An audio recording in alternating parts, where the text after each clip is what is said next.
Hey everyone, welcome to a special bonus episode of Locked On Lakers for, what is it, Saturday afternoon? Man, all right. Brian Kamenetsky, Andy Kamenetsky, no LeBron, no Luka. 45 points from Austin Reaves gets the job done. The Lakers win again. They beat Indiana 124-117. A really fun win, and we'll break it down next.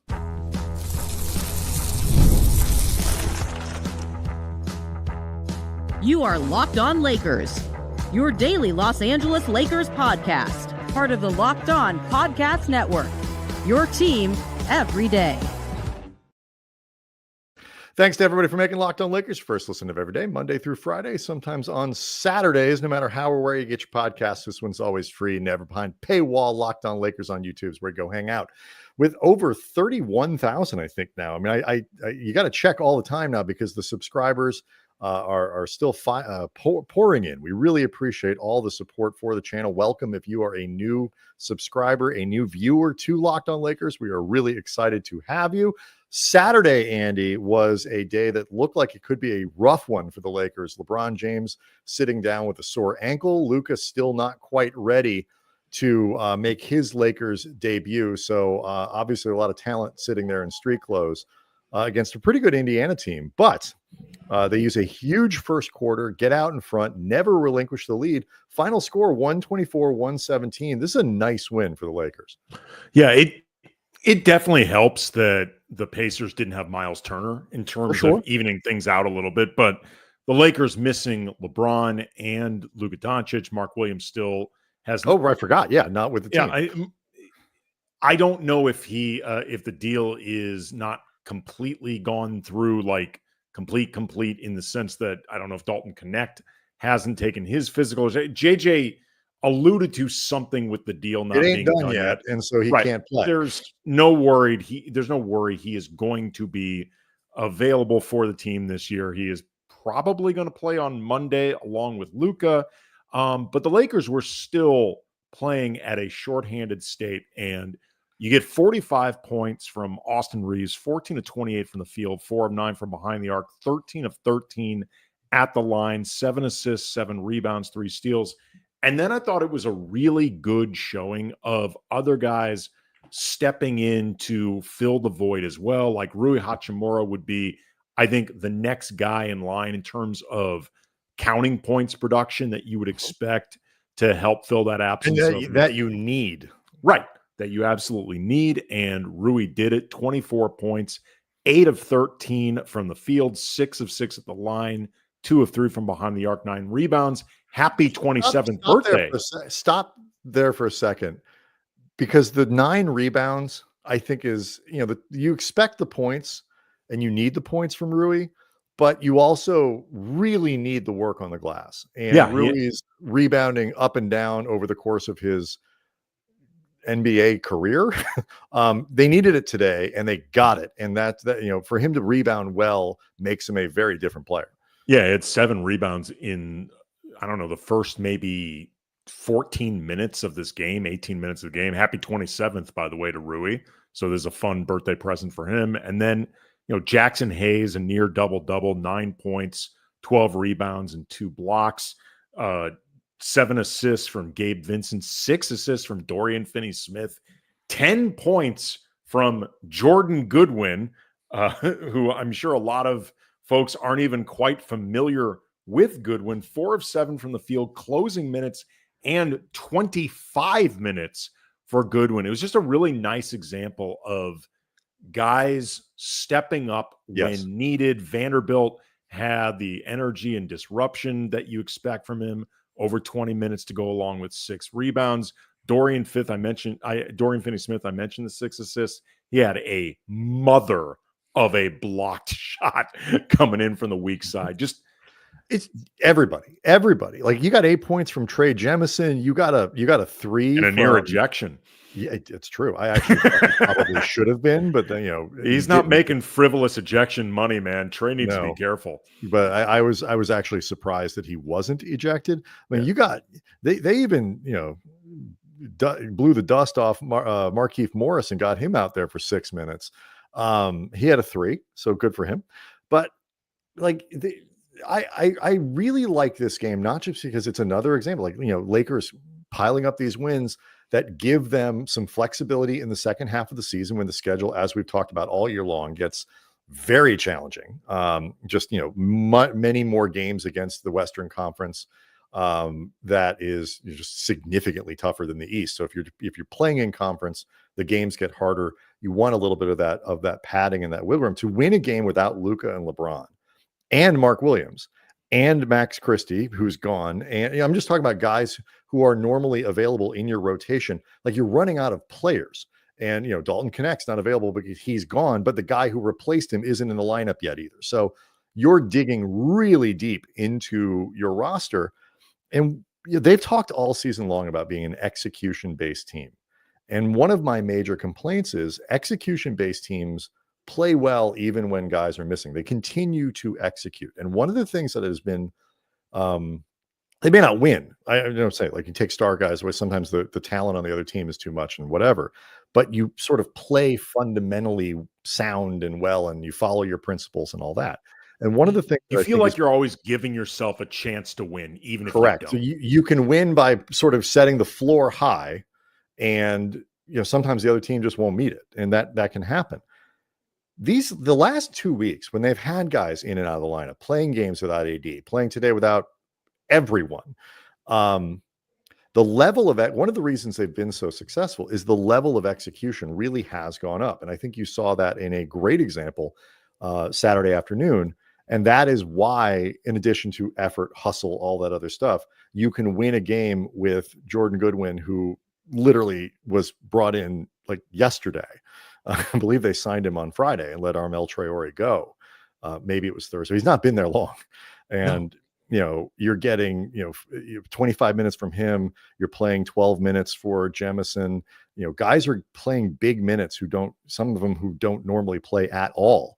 And you still get the win. And again, Indy, they got out to a huge lead, which was important, and they held on to it.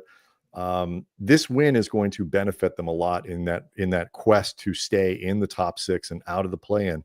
If it gets to the end of the season and they squeak into that sixth spot by a game or two, you're going to look back at this one, I think in particular, and say, okay, like this game, the Boston game, stuff like that is like that's how they got there.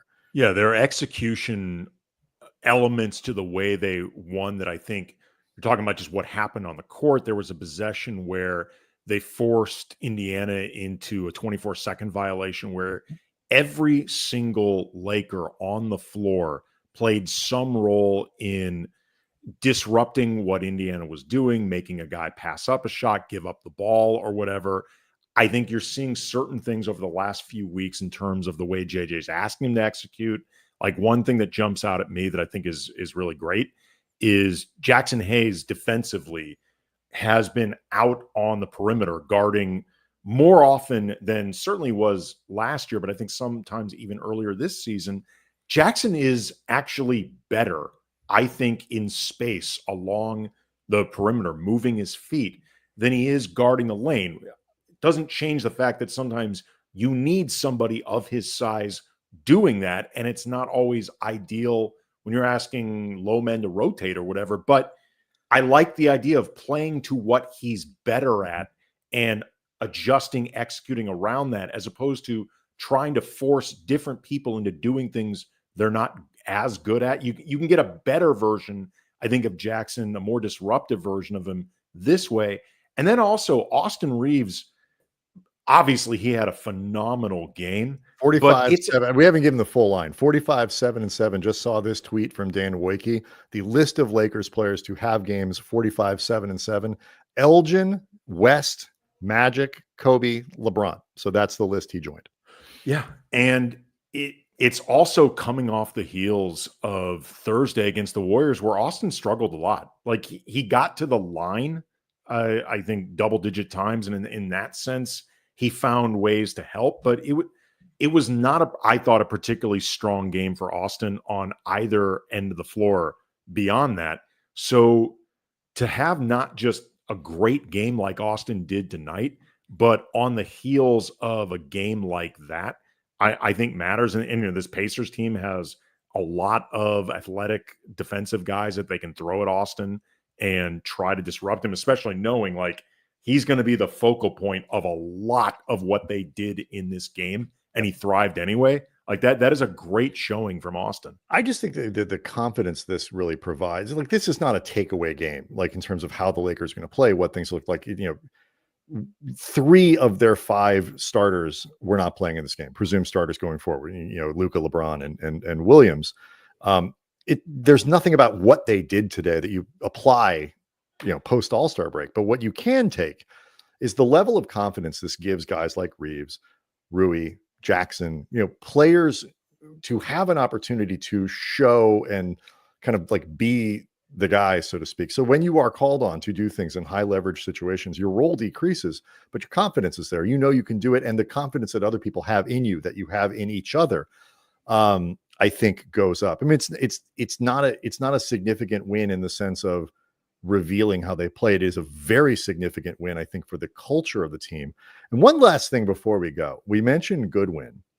Well, obviously a lot more to talk about for Monday's show, full show coming on Monday.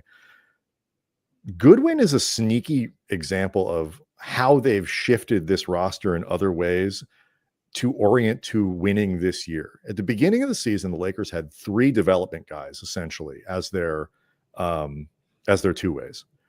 They don't have any of them anymore. And like even Koloko, who is, I guess, sort of a guy that they want to keep long-term, is somebody you put on the floor. You now have Jemison, who is a break glass, like, we need a big tonight, somebody's hurt. You can put him been on the floor. The NBA.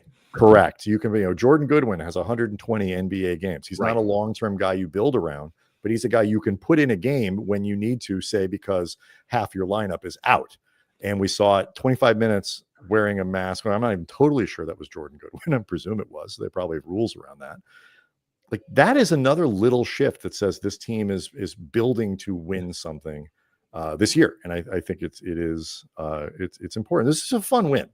It was a fun to watch these guys play well. So we'll have lots more to say about it. Again, quick little mini show for a Saturday afternoon. Locked On Lakers on YouTube is where you can go hang out with over 31,000 subscribers. We'll be back with the big show on Monday, getting ready for Luka's presumed debut. Everyone have a great Saturday, great Sunday. Lakers set you up for a nice weekend. But we'll see. No. But first, before we go, right, make sure people know this show is brought to you by Skims. Locked On Lakers I'm very picky about underwear. I only wear boxer briefs. I like them to have a certain feel, looseness or tightness. Like, it's got to be like Goldilocks. It's got to be just right. And when I heard that we could try out some Skims underwear, my first thought was Skims makes men's underwear. And yeah, they do. Second thought is, am I going to like them? And the answer is hell yeah, I'm going to like them. I tried both the 3-inch and the 5-inch boxer briefs, and they're both awesome, comfortable. They're soft. They don't bunch up. They look great. Like, I highly recommend them. Shop Skims Men's at skims.com. Let them know we sent you. This is a very important part. After you place your order, select podcast in the survey and select our show in the drop-down menu that follows, Locked On Lakers. This is the most important part of this entire read, getting us credit. Shop Skims Men's at skims.com. Locked On Lakers also brought to you by FanDuel. When the games tip off, NBA action is just getting started. There's no better place to get in on it than FanDuel, America's #1 sportsbook. With FanDuel, you can place bets live throughout the game. So even if you miss the opening tip or want to bet on a fourth quarter comeback, you can stay in the action. And if you're looking for a bigger payout, Andy, you can even combine your live bets into a same game parlay. Right now, FanDuel customers, new ones, can get $150 in bonus bets if your first $5 bet wins. So just visit FanDuel.com today to join. That's FanDuel.com for your shot at $150 in bonus bets. Make every moment more with FanDuel, the official sports betting partner of the NBA. We will see everyone on Monday.